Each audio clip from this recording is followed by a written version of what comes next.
लबासना का सपना देखने वालों, खासकर हिंदी मीडियम, आप देख लो कि यूपीएससी दिन ब दिन पागल होती जा रही है।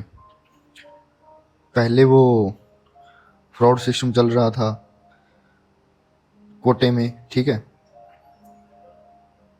फिर उनकी वेरिफिकेशन में यूपीएससी लगी और अब 2024 का आंसर की निकाली है 2025 में। वो भी जब 2025 का मई में एग्ज़ाम है पीटी का, 2-3 दिन बाद एग्ज़ाम है।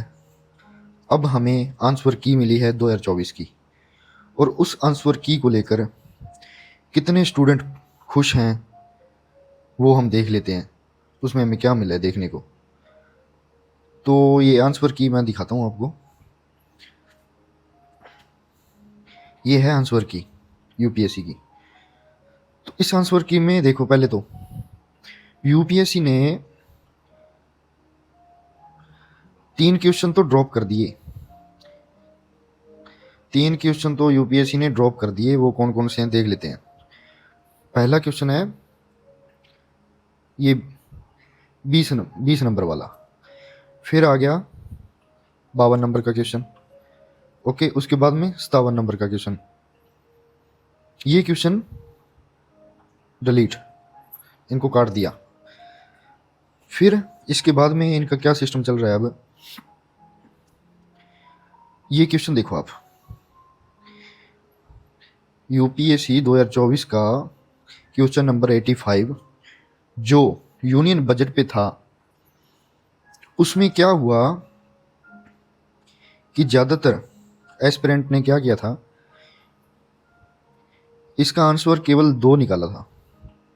और ये बात सही भी है। जब हम इसको पढ़ते हैं, इनके ऑप्शन को पढ़ते हैं, तो इसका आंसर केवल 2 ही आता है। वो कैसे, अब पढ़ के देख लेते हैं। फर्स्ट ऑप्शन है इसका यूनियन बजट पे कि प्रधानमंत्री की ओर से केंद्रीय वित्त मंत्री संसद के दोनों सदनों के समक्ष वार्षिक वित्तीय विवरण रखते हैं। कौन? प्रधानमंत्री। तो ये तो गलत है, प्रधानमंत्री तो नहीं रखते हैं, क्योंकि आर्टिकल 112 में कहा गया है कि भारत के राष्ट्रपति प्रत्येक वित्तीय वर्ष के संबंध में संसद के दोनों सदनों के समक्ष वार्षिक वित्तीय विवरण प्रस्तुत करेंगे। ये स्पष्ट लिखा हुआ है। आप लक्ष्मीकांत उठा लो, कोई और बुक जो भी है आप जिससे आप पढ़ते हो वो उठा लो, उसमें लिखा हुआ है आर्टिकल 112 में। बट इसमें लिखा हुआ है कि प्रधानमंत्री। मैं बात कर रहा हूँ राष्ट्रपति की। ओके, तो ये तो गलत हो गया। दूसरा इसमें है कि केंद्रीय स्तर पर भारत के राष्ट्रपति अनुशंसा के बिना अनुदानों की मांग नहीं की जा सकती। मतलब केंद्रीय स्तर पर भारत के राष्ट्रपति की अनुशंसा के बिना अनुदानों की मांग नहीं की जा सकती।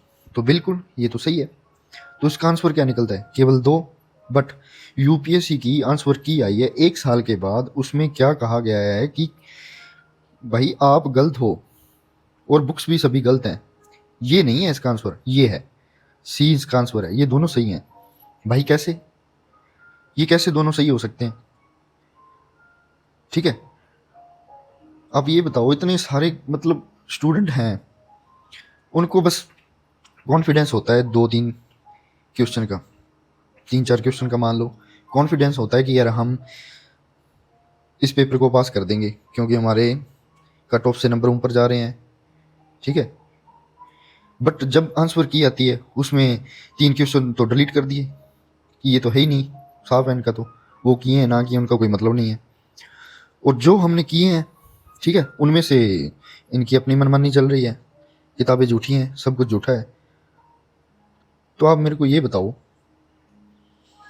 कि अब स्टूडेंट क्या करे? बुक्स पढ़ के जाए, ठीक है, और उसमें से फिर ऐसे ऐसे क्वेश्चन आते हैं।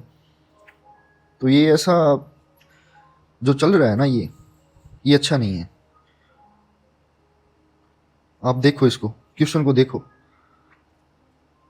और आर्टिकल 112 ये इसकी भी मैं बता देता हूँ कि अनुच्छेद ये आर्टिकल 113 में वर्णित है, ठीक है, कि राष्ट्रपति की सिफारिश के बिना अनुदानों की कोई मांग नहीं की जा सकती, ठीक है।